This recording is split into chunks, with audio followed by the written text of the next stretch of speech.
오늘 특별히 우리 성도님들과 함께 나누고 싶은 가장 중요한 주제는 바로 이 찬양이라고 하는 단어입니다. 특별히 이 찬양이 가득한 삶이 어떠한 힘을 가지게 되고 또 찬양이 주는 이 엄청난 파워풀한 힘들을 가지지 못하게 되는 이유들을 찾는 분석하는 또 회개하는 또 우리의 방향을 갱신하는 은혜가 있기를 간절히 축원합니다. 먼저 좀 서론적으로 말씀을 나눌 것은 오늘 밤도 이 그리스도라고 하는 한 단어를 깊이 생각하는 은혜가 있기를 간절히 축원합니다. 이거면 다잖아요, 사실.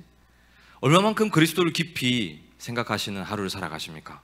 우리가 살아가는 24라고 하는 시간들 속에 얼마만큼 그리스도에 대한 생각으로 우리 자신을 채우고 계십니까? 오늘 저녁도 밥을 얼마나 많이 드셨겠습니까? 예, 식이 질투가 나옵니다. 저는 이렇게 메시지 서는 날은 뭘 잘 못 먹어요. 예, 그래도 배는 나오는데 특별히 그래서 항상 집에서 계시는 이제 제일 높으신 분께서 구박을 많이 하세요. 뭐 월요일은 뭐라고 못 먹고 수요일은 뭐라고 못 먹고 금요일은 뭐라고 못 먹고 그래서 고기를 못 먹는 날이 있어요. 집에서 제가 소화를 못 하거든요. 그래서 식사 많이 하시고 배 팡팡하게 오셨잖아요. 그래서 제가 지금 시기와 질투가 꽉 차 있어요. 그래서 열심히 화를 내볼까 하는데요. 아닙니다. 네.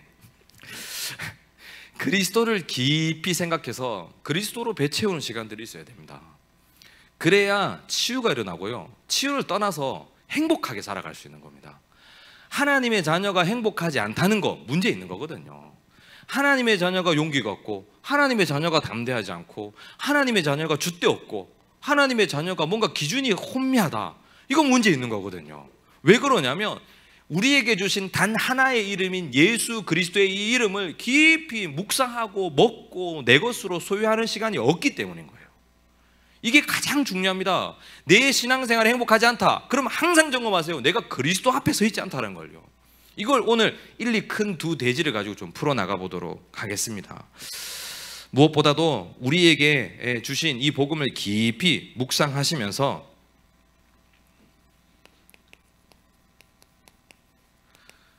그리스도께서 하셨던 일에 대한 깊은 시간들을 가졌으면 좋겠습니다. 강단을 제 나름대로 한번 적용해 봤어요. 우리에게 주신 그리스도의 복음은 참된 해방의 복음입니다. 뭘 자꾸 묶여 계십니까? 그리스도의 복음으로 완전한 해방을 오늘 나의 특히 신앙생활 가운데 누리셔야 됩니다. 계산은 율법도 싫어요. 방종도 싫지만 둘 다 싫어요. 진짜 예수 그리스도의 복음 안에서 해방되었고 해결되었고 하나님의 완전하신 회복을 경험하고 있는 그러한 신앙생활이 되기를 간절히 축원합니다. 그래야 생각도 사고도 올바라지는 거예요. 자꾸 우리가 삐딱한 걸 선택하기 때문에 문제가 오는 거거든요. 안 되는 걸 하는데 안 될 수밖에 없는데 안 되는 걸 하고 있으면서 된다라고 상상하는 거를 바보로 갑니다. 그럼 바보 같은 신앙생활을 우리가 얼마나 많이 하고 있습니까? 안 되는 거 붙잡지 마시고 될 수 있는 그리스도 안에서 완전한 시야를 확보하시기를 바랍니다. 이게 가장 중요합니다. 우리는 결국 미래를 향해 살아가는 인생 아닙니까? 미래를 지향할 때 가장 중요한 것이 뭡니까? 올바르게 보는 거예요. 똑바로 보는 거. 그게 가장 중요합니다. 뭐로 가더라도 올바른 도착지에 도착하면 되는 거예요. 그런데 그렇게 하려면 정확하게 볼 수 있어야 된다는 거죠. 그 보는 시선에 방해가 되는 요소로부터 해방되고 해결되고 회복되어지는 은혜가 있기를 간절히 축원합니다. 그래서 이 그리스도를 깊이 묵상하시는, 특별히 지금 계속 말씀을 통해서 강조하고 계시는 기도의 맛을 경험하셨으면 좋겠습니다. 진짜 기도가 맛있는 여러분만의 기도의 시간들이 있으셨으면 좋겠습니다. 단순히 혼자 앉아서 주구장창 24시간 기도하는 것도 좋은 시간이지만 나의 나름의 기도가 필요한 거예요. 저는 이렇게 생각합니다. 유 목사님은 한 자리에 앉아서 오래 기도하시지 않는다. 그리고 이번에 대학 수련회 가서 이제 정문이 특강하면서 아이들에게 이렇게 전달했습니다. 오해는 마십시오. 제가 유 목사님 싫어하지 않습니다. 절대 안티는 아닌데 유 목사님도 덕후다. 유 목사님도 오타쿠야. 어떤 오타쿠? 전도 오타쿠, 낚시 오타쿠. 지금 되게 분위기 지금 쌓여지고 있는데 분명히 대학 수련회 때도 유 목사님 이야기하셨어요. 나는 낚시를 위해서 낚시의 모든 채널을 다 봤다. 그 덕후 아니에요? 예, 만화를 열심히 보고 게임을 열심히 하는 것만큼 유 목사님은 24시간 전도하는 책을 보셨고 낚시에 관련된 모든 걸 파헤치신 거예요. 그게 24라고요. 왜 24셨다고요? 맛있으니까. 낚시가 너무 행복하대요.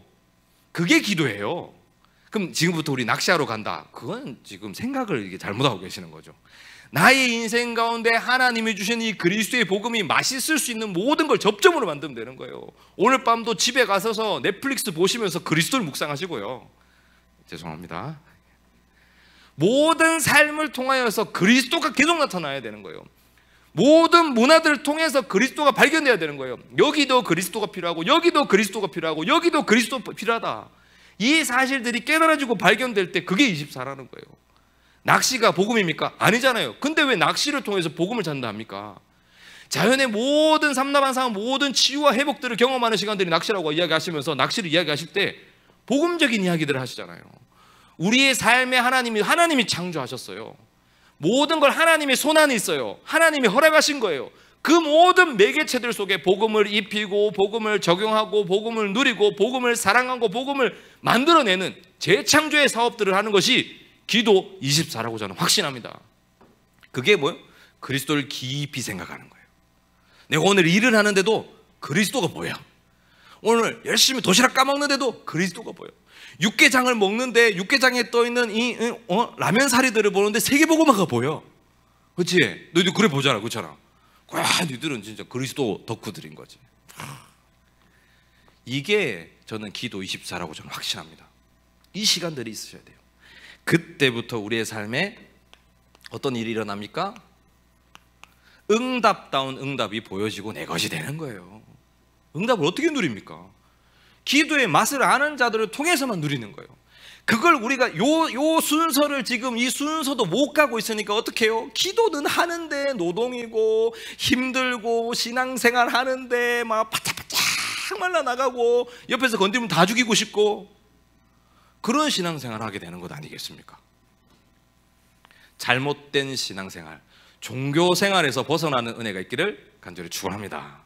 자, 그러면 왜 이러한 우리가 이 그리스도를 깊이 묵상하고 찬양하고 기도에 마시는 이 시간들 속으로 들어가지 못하게 되느냐? 그게 우리의 좀 첫 번째 생각해 볼 부분들이 있습니다. 세상을 찬양하고 있기 때문입니다. 저는 아닌데요. 저는 오직 그리스도입니다. 오직 그리스도 하고 있습니다. 그렇습니까? 아닐걸요. 그런 분들일수록 가짜 그리스도일 가능성이 굉장히 높습니다. 오늘 한번 분석해 보기를 바랍니다. 찬양할 수 없는 우리의 상태들 있잖아요. 오늘도 나오셔서 찬양이 좀 괴롭고 힘드신 분들 분명히 있을 겁니다. 부끄러워하지 않으셔도 돼요. 예, 많이 봤거든요. 제가 분석하고 있잖아요. 제 눈은 매의 눈. 예. 사실요, 나중에 궁금하시면은 예배 아닐 때 평일날 여기 올라오셔서 한번 앉아 보십시오. 성도님들 얼굴이 너무 이만하게 다 보여요. 저 뒤에 앉아서 코 파는 것까지 다 보여요. 애가 마이쮸 까먹는 것까지 다 보인다니까요. 저 눈 좋지가 않아요. 저 마이너스 5거든요. 0.5거든요. 그래도 보인다니까요. 죄송합니다. 엉뚱한 소리를 좀 했는데 찬양할 수 없는 상태 우리 너무 많습니다. 기도할 수 없는 상태, 예배가 힘든 상태. 왜 그러냐? 세상을 찬양하고 있기 때문인 거라는 거예요. 내가 세상을요 분석해 보셨으면 좋겠어요. 그럼 내가 어떠한 세상을 찬양하는지에 대해서 좀 이야기를 해보려면 사사기서 16장 24절에 보면 백성들도 삼손을 보았으므로 이르되 우리의 땅을 망쳐놓고 우리의 많은 사람을 죽인 원수를 우리의 신이 우리 손에 넘겨주었다 하고 자기들의 신을 찬양하며 자기들의 신을 찬양하며 이렇게 살아가는 거예요. 우리가 어떤 자기들의 신을 찬양하느냐? 이거는 뭐 여러 가지 해석들을 할 수 있는데 이집트에 10가지 재앙만 봐도 분석이 되기 시작합니다. 지금 최근에 조금 제가 이런 쪽에 좀 빠져가지고 뭐 커피 이야기라든가 세계적인 이런 역사 이야기들 자꾸 좀 다시 분석해보고 해석해보고 보험적으로 정형해 보려고 하다 보니까 가나안 칠족 속에 대한 이야기들도 여러분들에게 좀 소통시켜드렸고 그 다음에 하나님 나라의 비밀에 대한 부분들도 조금 다시 설명드렸는데요. 이것도 한번 적용해 보시면 좋을 것 같아요. 왜 하나님께서는 이스라엘을 단순히 출애굽 그냥 바로 시키실 수 있었어요. 그렇죠? 야 얘들아 나와라. 가는 상황이잖아요. 근데 왜 해필이면 10번이나 기회를 주셔가면서 어떠한 상황을 만드셔 가시면서 하나님의 뭔가 드라마틱한 작품들을 팡팡팡팡 보여주시면서 이스라엘 백성에게 뭔가를 남긴 거라는 거예요. 출애굽해서 가나안 들어갈 앞으로 하나님의 백성으로 멋지게 살아가야 될 그들을 위하여 하나님은 10가지 작품을 남기시는 활동이 바로 이 이집트의 10가지 재앙이었다라는 거예요. 피재앙, 개구리재앙, 이재앙, 파리재앙, 집짐승의 죽음의 재앙, 피부병, 우방, 메뚜기, 어둠, 초태생의 죽음, 이렇게 10가지로 나눠져 있는데요, 이 10가지에는 굉장한 중요한 세상을 찬양하는 특징들이 있습니다. 그걸 한번 쭉 정리를 해볼게요. 다 적을 수는 없고요. 첫 번째, 강물. 이집트 백성들에게 가장 중요한 것은 그 당시에 강물이었어요. 모든 인류의 역사의 시작은 어디죠? 강 주변이에요. 그렇죠? 강 주변에서 모든 인류는 발전하기 시작해요. 왜요? 물을 빨리 길러와야 되고 거기서 쉽게 물고기를 채집할 수 있고, 그리고 나무와 채소와 과일들을 가꿀 수 있는 모든 농경 사회를 만드는 가장 기초적인 원리니까요. 또 공부합니다, 그죠? 강물이라고 하는 것은 나일강 주변을 살아가는 이집트 사람들에게는 가장 귀중한 거였던 거예요. 이게 우상이었다는 겁니다. 강물은 세상의 큰 흐름과 세상의 기준과 표준에 대해서 말하고 있는 거예요. 세상에서 말하는 기준, 이게 세상을 찬양하는 방법인 거예요. 세상을 찬양하고 있다라는 거예요. 그렇기 때문에 오늘 이 자리에서 찬양할 수 없는 거예요. 그렇기 때문에 우리가 기도가 뜨거워질 수 없는 거예요. 그렇기 때문에 우리의 예배가 계속 오염되는 거예요. 내 마음의 깊숙한 곳에선 이미 이 강물 같은 세상의 것의 기준을 가지고 하나님을 찬양하러 나왔으니 하나님은 그걸 받으시지 않는 거예요.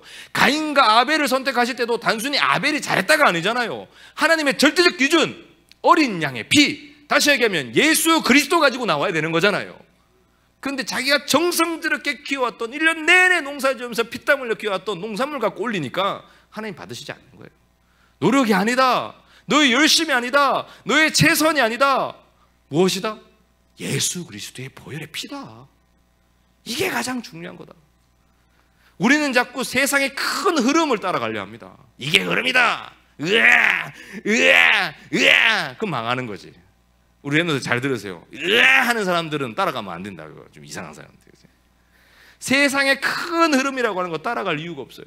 나중에 더 설명하겠습니다만은 가장 중요한 것은 하나님의 가치를 우리의 가치로 누리고 해석하는 것이 중요합니다. 그러면 기준에 흔들리지 않아요. 세상에 어떤 큰 기준과 표준이 있더라도 그거에 흔들리지 않아요. 문제되지 않습니다. 그게 하나님의 백성들의 특징이에요. 근데 왜 우리가 자꾸 세상에 휩쓸립니까? 코로나 터지고 요즘 초등학생들 마스크 절대 안 벗거든요. 여기 다 벗고 있는데 너희들 해방받은 아이들. 그렇지. 분명히 지금 초등학교도 똑같이 마스크 다 벗으라고 이야기했다니까요. 그럼 왜 이렇게 다 쓰고 있을까요?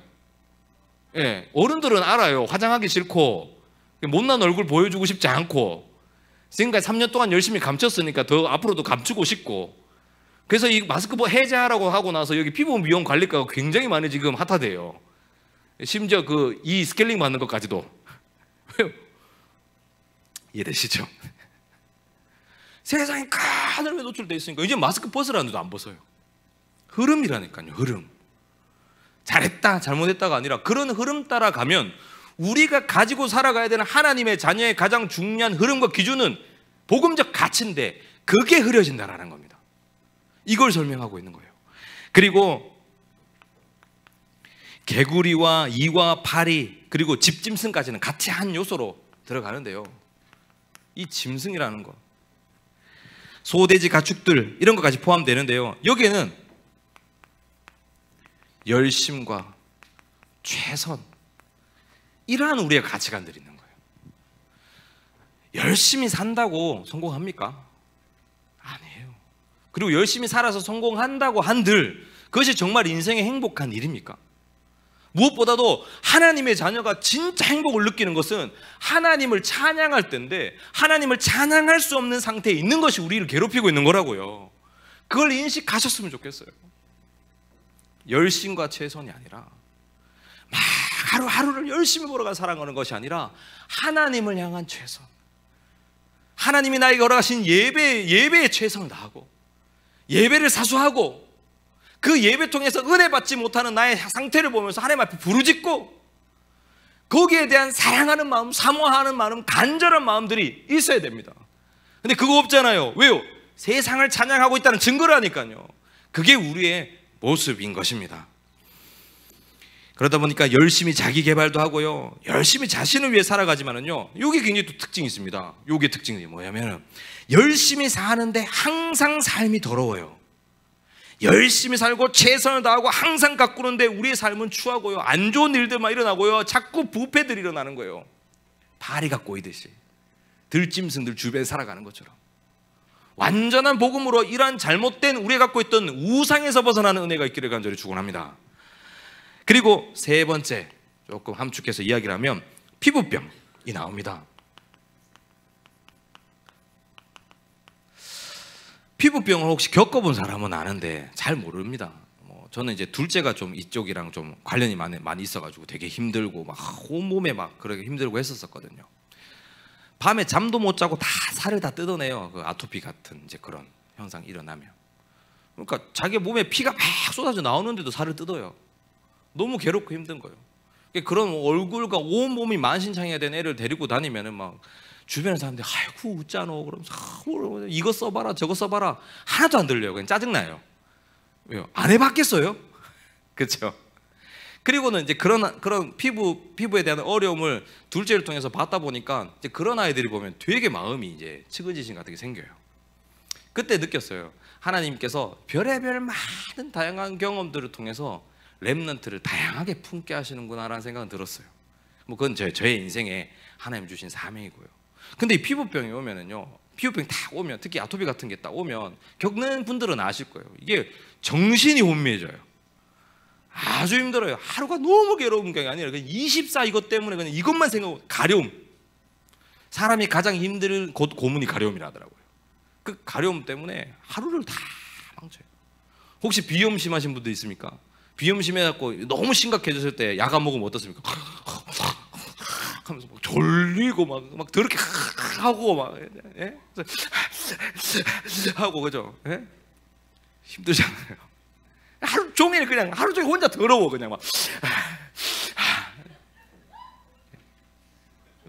아 그런 놈들 좀 있나 보구나 거기에. 예. 그렇죠. 생각이 다 뺏기는 거예요. 생각 자체가 다 뺏기는 거예요. 피부병처럼 우리의 삶의 온몸을 괴롭히는 우상들이 존재하는 거예요. 어떤 피부병이 있을까요? 중독이라고 하는 피부병. 그렇죠? 알코올도 중독일 수 있고요, 뭐 사람을 만나는 것도 중독일 수 있고요, 자녀도 중독됩니다.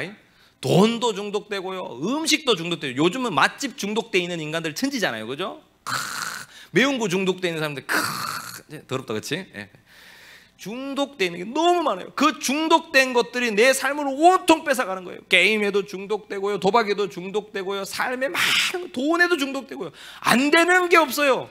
복음이 아니면 예수 그리스도의 복음이 우리의 삶에 녹여지고 적용되어지고 입혀지고 확인됨을 통하여서 그리스도를 통한 완전한 해방과 해결과 회복을 경험하지 못하면 우리의 삶은 너무나도 쉽게 너무나도 다양한 많은 것들에게 중독돼 살아가는 거예요. 그리고 그것에 생각을 뺏기고 살아가는 거예요. 이스라엘 백성들에게 이걸 교훈을 심은 거예요. 이 사람들이 완전히 생각이 뺏긴 자들이다. 완전히 우상에게 생각이 뺏긴 자들이다. 하나님이 지금 임하시고 하나님이 재앙을 주고 있는 가운데도 깨닫지 못하는 이들을 봐라. 그게 10가지 재앙이었어요. 그리고는요, 우박과 비와 바람과 자연재해, 그리고 메뚜기가 등장합니다. 이건 뭐냐? 절대적 한계. 내 힘으로는 절대 해결할 수 없는 한계. 우리 교회 절대적 한계를 많이 지금 경험하고 있지 않습니까? 예, 절대적 한계 중에 있고 또 절대적 한계를 또 뛰어넘어야 시간표인 것 같습니다. 예, 이 절대적 한계가 딱 오게 되면 딱 보면 세상 혹은 특정 개인에게 타협하고 살아가게 됩니다. 그 한계에 타협해버려요. 타협해버리면 어떤 일이 일어나느냐? 그게 그때부터 일어나는 게 그루밍인 거예요. 그 타협된 특정한 절대적 한계가 나를 길들이기 시작하라는 거예요. 아닙니까? 좀 어려운 것 같아요. 한번 상상해 보세요. 나한테 뭔가 무엇이 절대적 한계였습니까? 우리 렘너트들, 너희들에게 가장 절대적 한계는 엄마잖아. 우와, 그렇지. 우리 대학생들의 절대적 한계는 용돈일 거고, 뭐 여러 가지 있겠지만 그 다양한 한계들에게 지배당한다는 거예요. 이게 뭐예요? 이게 바로 노예인 거예요. 그러한 노예로 살고 있던 이스라엘 백성들을 끄집어내는 장면들을 통해서 하나님은 설명하고 계시는 거예요. 어떠한 한계도 내가 다 깨부순다. 어떠한 한계도 내가 만들 수 있다. 그 어떠한 한계도 그리스도의 복음이 없으면 소용없다. 이 10가지 재앙을 통해서 하나님은 이걸 설명하시는 거예요. 이스라엘 백성들에게요. 왜요? 앞으로 걸어가야 될 38년이 남아있으니까요. 이해되십니까? 그리고 빨리 좀 설명해야 돼서 어둠이 있습니다. 밝은 척 속이고 살아가는 세상의 사람들 얼마나 많습니까? 우리도 늘 밝은 척 하잖아요. 우리의 삶에 어둠이 없는 사람은 없을 겁니다. 슬픔과 어둠과 많은 고통과 아픔과 뭐 남들에겐 이야기할 수 없는 많은 여러 가지 것들이 있겠죠. 근데 그것이 우리를요 잠식시켜요. 완전 어둠 가운데 되니까 완전 불안과 공포에 떨잖아요. 어둠 가운데 지금 노출되고 어둠에 노예된 사람들의 특징이 뭔지 압니까? 늘 염려와 걱정에 사로잡혀 살아가는 거예요. 그 불안이라고 하는 요소 때문에 많은 다양한 파생된 요소들을 가지고 살아가는 거예요. 고3이 왜 공부하는 줄 아십니까? 고3들이 불안해서 공부하는 거예요. 대학교 4학년 애들이 왜 그렇게 치열하게 막 이력서 쓰고 공부하는 줄 아세요? 불안해서 하는 거예요. 진짜 세계보고만 때문에 하는 것 같습니까? 저는 그렇게 안 보이던데요. 우리 어른들 왜 일하십니까? 불안해서 하시잖아요. 교회 왜 나오십니까? 불안해서 나와요. 금요기도에 안 나오면 벼락 맞을까 봐. 벼락이 임하는 은혜가 있기를 간절히 축원합니다. 뭐 이렇게 수요예배 안 가고 금요기도에 기도적 같은 거 하나 안 하면 어디서 뭔가 접촉사고라도 날까 봐. 뭐 사고 나면 또 엄마야 또 내가 기도점 안 해갖고 이렇게 한다 와이라도 그렇게 살아가시잖아요.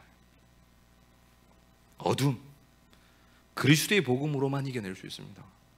불안 때문에 파생된 모든 행동들은 우상숭배예요.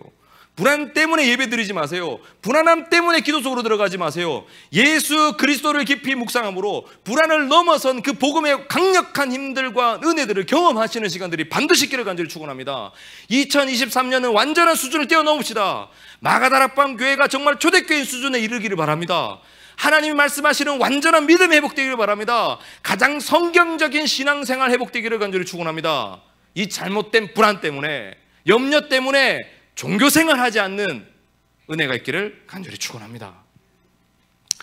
그리고 6번째는 죽음이죠. 죽음. 처음 태어난 것에 대한 죽음. 우리 자신에게 가장 중요한 것 있겠죠. 가장 소중한 것.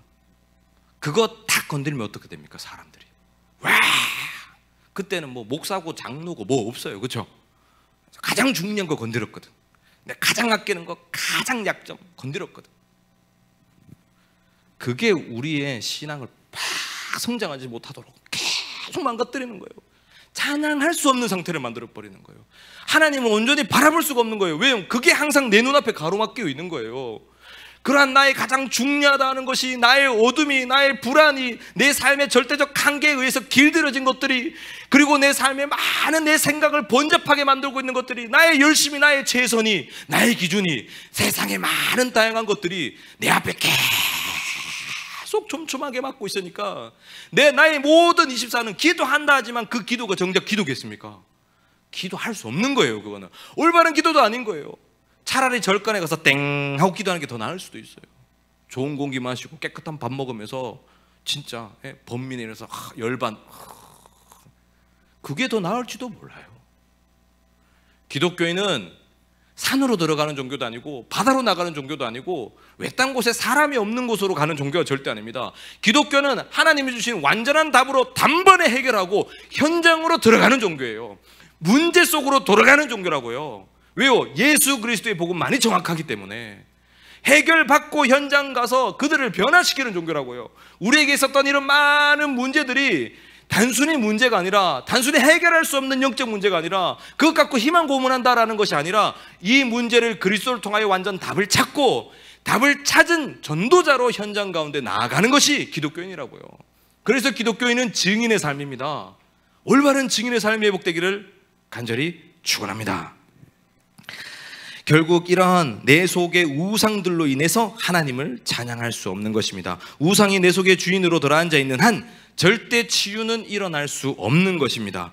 전도가 되는 것처럼, 주변에 생명운동이 되는 것처럼, 사람 살리는 것처럼 보일 수는 있으나 그건 흉내내는 거예요.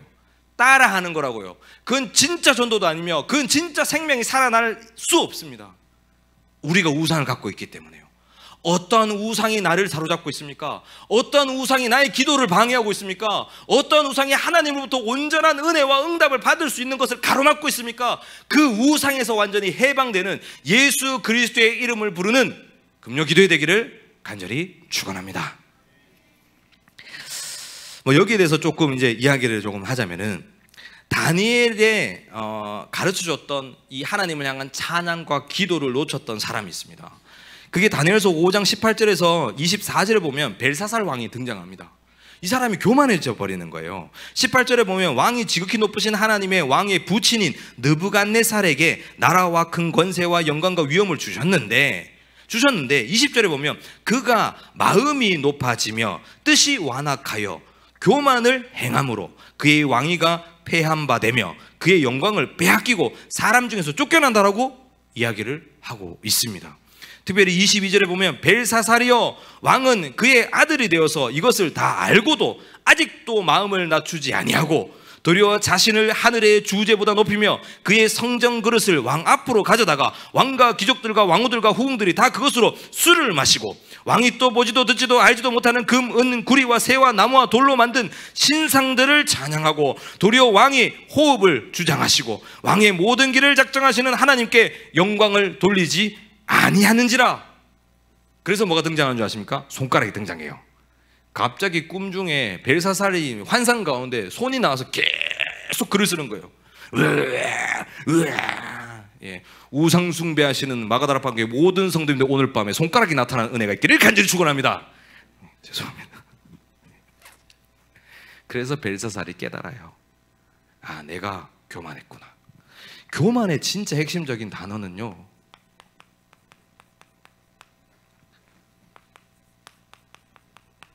우상으로 가득 채우다라는 의미가 있습니다. 나를 우상으로 가득 채운 게 교만이에요. 내가 할 수 있는 것, 나를 통해서 뭔가 이루어질 수 있는 것, 세상을 살아가는데 이거면 충분하다 생각하는 그런 것들 다 채워놓은 사람들이 교만한 거예요. 고개가 뻣뻣하고 목이 뻣뻣한 자들이라고 이야기하잖아요. 이 교만한 상태에 있기 때문에 문제인 거예요. 하나님은 항상 되돌아설 수 있도록, 회개할 수 있도록, 하나님 앞에 무릎 꿇을 수 있도록 말씀하십니다. 오늘 이 밤 찬양할 수 없었던 우리의 교만한 모든 상태에서 벗어나 온전히 하나님을 찬양함으로써 진짜 지금까지는 생애 한 번도 받아보지 못했던 하나님의 절대적 시간표 응답들을 받기를 간절히 제발 축원합니다. 네, 그러면 하나님을 찬양하는 자들에 대한 특성도 조금 이야기를 간단하게 해보겠습니다. 하나님을 찬양하는 예배자. 예배자는 생각도 달랐고요. 왜? 우상 숭배하는 자들이 아니었어요. 완전히 우상을 배척한 자들, 완전히 하나님만 온전히 바라본 자들, 즉 오직의 축복을 확실히 깨닫고 누리고 체험한 사람들이었거든요. 이들의 고백은 완전히 달랐습니다. 다니엘서 4장 34절 37절에 보면 벨사살의 아버지였던 느부갓네살 왕이 등장합니다. 34절에 보면은요, 이야기합니다. 내 총명이 다시 내게로 돌아온지라 라고 이야기를 하면서요, 그 권세는 영원한 권세요 그 나라는 대대에 이른다 하고요, 36절에 보면은 그때 내 총명이 내게로 돌아왔다, 또 총명을 이야기합니다. 총명이 돌아온 후에 내 나라의 영광에 대하여도 내 위엄과 강명이 내게로 돌아왔고 나의 모사들과 간원들이 내게로 찾아왔으며 내가 내 나라에서 다시 세움을 받고 또 지극히 위세가 내게 더하였느니라. 37절에 그러므로 지금 나는 느부갓네살은 하늘의 왕을 찬양하며 칭송하며 경배하노니 그의 일이 다 진실하고 그의 행하심이 의로우심으로 교만하게 행하는 자를 그가 능히 낮추심이라. 이게 아버지의 믿음이었다고요. 불신자였다가 다니엘을 통하여 복을 받았던 왕의 고백이라니까요. 근데 이거를 아들이 딱 놓친 거예요, 벨사살이. 그러니까 바로 하나님의 손이 나타나서 역사하는 거예요. 우리 삶의 재앙요, 하나님의 손일지도 모릅니다. 진짜 하나님 원하시는 예배자로 살지 않기 때문에, 하나님이 원하시는 신앙의 가치관을 가지고 살아가지 못하기 때문에, 무언가 이러한 잔뜩 있는 군더더기의 불신앙의 요소들이 내 삶에 스며들어 있기 때문에 하나님은 어려움과 문제와 한계들을 통하여서 더욱더 그리스도의 복음을 깊이 묵상하고 생각하고 알아갈 수 있는 시간들을 우리에게 기회로 주셨는지도 모르겠습니다. 오늘이 그 밤이 되기를 간절히 축원합니다.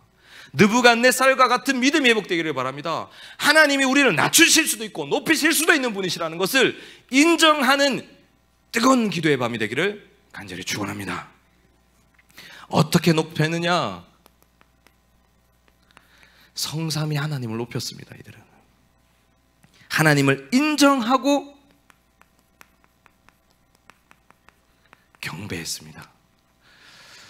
정말 찬양을 회복하는 교회가 되었으면 좋겠습니다. 진짜 찬양이 뜨거운 교회가 되기를 바랍니다. 찬양은 렘넌트의 문화라고 치부하시면 안 돼요. 저는 이게 참 너무 안타까워요.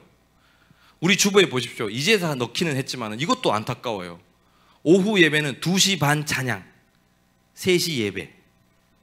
금요기도에도 8시 반 갈로에서 찬양, 9시 예배.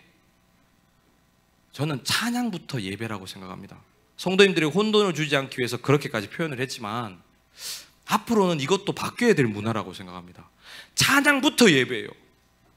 근데 혹시 진짜 궁금하시면 우리 교회 실태를 보시고 싶으시면요, 오후 2시 반에 한번 앉아 계셔 보십시오. 딱 한 분 앉아 계십니다. 예, 딱 한 분 앉아 계세요.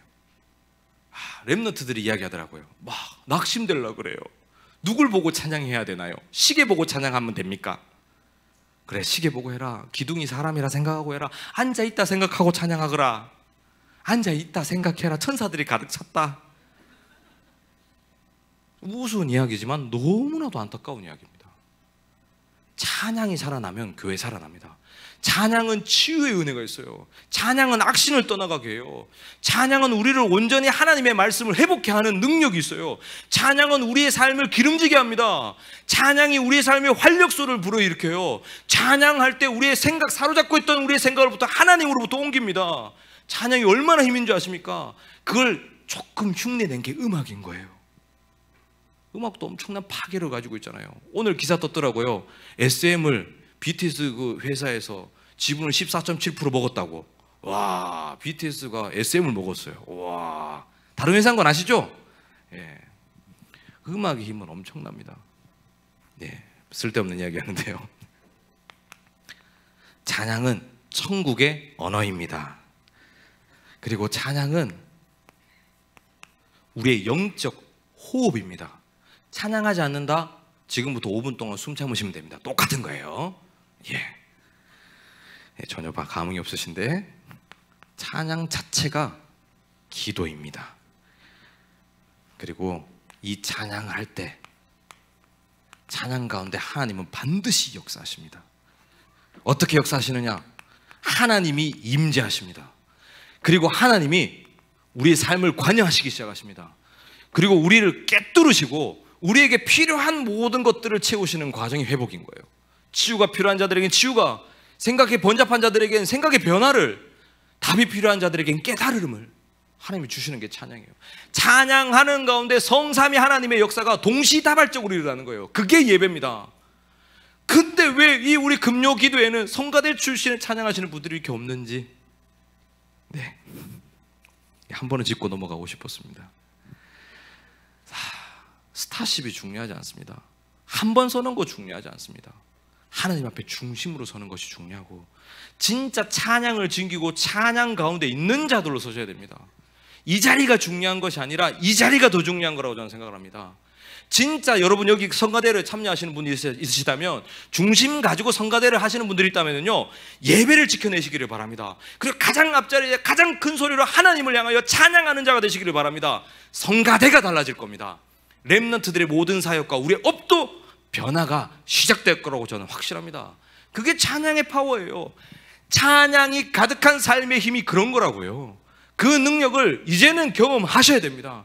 초대교회 성도들이 다른 것 하지 않았습니다. 죽음 가운데 어려운 가운데 있을 때 예수 그리스도의 언약 붙잡고 기도하고 찬양하는 시간으로 들어갔어요. 그걸 증명하는 것이 바울과 실라였잖아요. 베드로였잖아요. 베드로도 기도하는 가운데, 찬양하는 가운데, 바울과 실라가 기도하는 가운데 옥문이 터져버렸다니까요. 그게 우리가 가지고 있는 파워풀한 그리스도인의 힘이에요.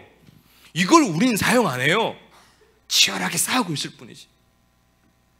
찬양을 회복하는 가운데 하나님의 역사를 경험하기를 간절히 축원합니다. 찬양을 통해서 무엇보다 우리의 감정과 우리 상하는 감정, 우리의 잘못된 모든 생각, 우리의 기준, 그리고 우리가 갖고 있던 또한 우리가 그렇게 놓치고 싶지 않던 신념, 이런 모든 것들의 변화를 경험하실 수 있게 됩니다. 그게 찬양이니까요. 찬양의 가사 하나가 모든 언약을 전달하고 있어요. 거의 모든 찬양이 그렇습니다. 그 찬양의 시간들을 삶을 통하여, 특별히 가정에서 똥 쌀 때도, 버스 탈 때도, 잠깐의 잠이 있을 때도 그 시간들을 통하여 행복한 전도자의 삶을 유지하시기를 간절히 축원합니다.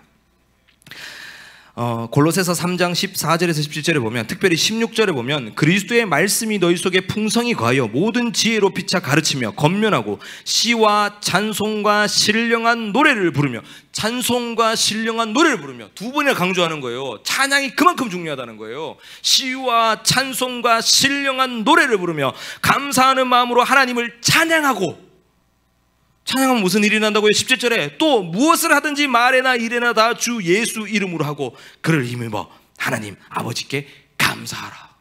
찬양하고 찬양하고 찬양하여 하나님께 감사하라. 그게 우리 신앙생활의 가장 본질적인 것입니다. 이게 신앙생활입니다. 이것으로 행복하셔야 됩니다. 결론입니다.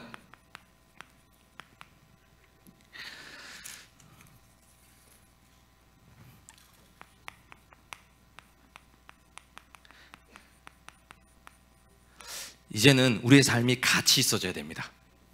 그냥 무작정 훈련 따라가고 무작정 예배 나오고 무작정 헌신하고 다 나쁜 것은 아닙니다만은, 우리의 삶이 찬양하는 가운데 얼마나 가치 있는지를 확인하고, 그것을 확인하고 또 확증하는 시간들이 있기를 간절히 축원합니다.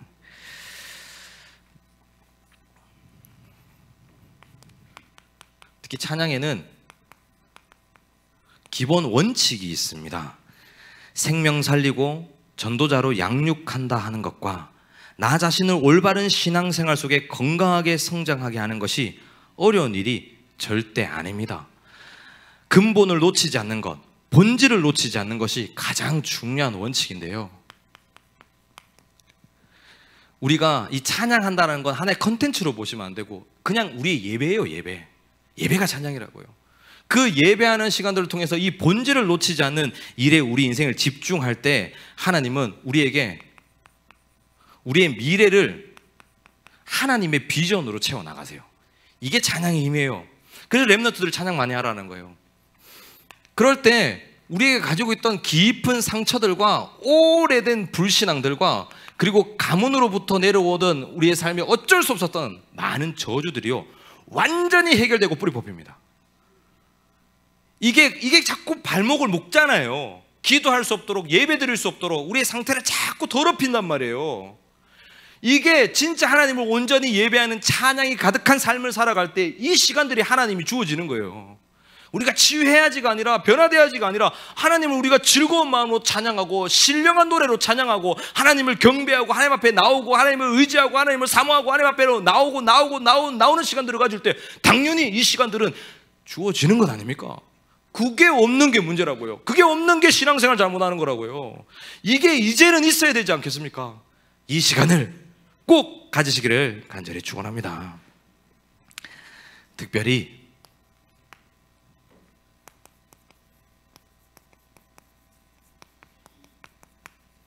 이제는 명예로운 삶을 살아가기를 바랍니다. 이 그리스도인의 이 명예로움이 얼마나 중요한지 아십니까? 지금 전국 전 세계가 기독교 욕먹는 이유는 딱 하나예요. 하나님 자녀의 명예가 실추돼 버렸기 때문인 거예요. 교회의 명예가 없어요. 교회가 얼마나 멋있고 가치 있는지가 증명되지 못하고 있기 때문에 문제라는 겁니다. 그렇지 않습니까? 그래서 넷플릭스의 많은 미디어들을 통해서 또 많은 컨텐츠들을 통해서 또 많은 수많은 드라마들을 통해서 계속 한국 교회를 욕하고 있잖아요. 이게 전 세계로 퍼집니다. 그럼 이제는 진짜 선교할 수 없는 정서가 될 거예요. 지금까지는 한국이 좋아서 선교할 수 있는 문들이 열렸지만 이제는 한국의 기독교는 받지 않아라는 정서가 형성될 거라고요. 명예를 되찾으셔야 됩니다. 기독교인이 가지고 있는 가장 중요한 가치를 되찾는 게 찬양이에요. 찬양을 통해서 되찾아야 됩니다. 우리 교회 모든 에너지를 찬양에 쏟으시기를 바랍니다. 애들이 집중 안 합니까? 찬양만 하세요. 예전에 제가 찬양할 때 악신 떠나갔다니까요. 귀신 떠나가는 거 경험 안 하셨습니까?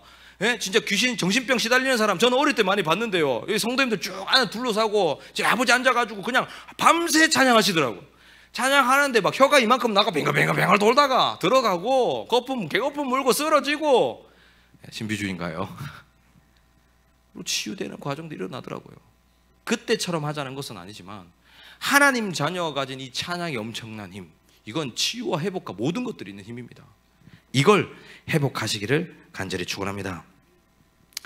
다니엘서 12장 3절에 지혜 있는 자는 궁창의 빛과 같이 빛날 것이고 많은 사람을 옳은 대로 돌아오게 한 자는 별과 같이 영원토록 비치리라고 이야기합니다. 우리 인생의 최고의 가치, 나와 함께 찬양할 사람을 찾는 것, 나의 모든 현장 가운데 하나님을 찬양하는 것, 하나님의 영광을 놓치지 않는 것, 하나님의 영광된 삶으로 내 삶의 오늘 하루를 채우는 것, 그게 예수를 깊이 묵상하는 것, 그리스도로 살아가는 것, 그 삶이 자체가 행복한 삶인 것입니다. 이 중요한 축복, 이러한 가치 있는 일들이 우리의 삶에 회복되어져서 진짜 2023년은 하나님의 절대적 시간표가 우리 손에 주어지는 은혜로 깨달아지고 발견되고 누려지기를 간절히 축원합니다. 함께 우리 찬양하는 시간 가지겠습니다.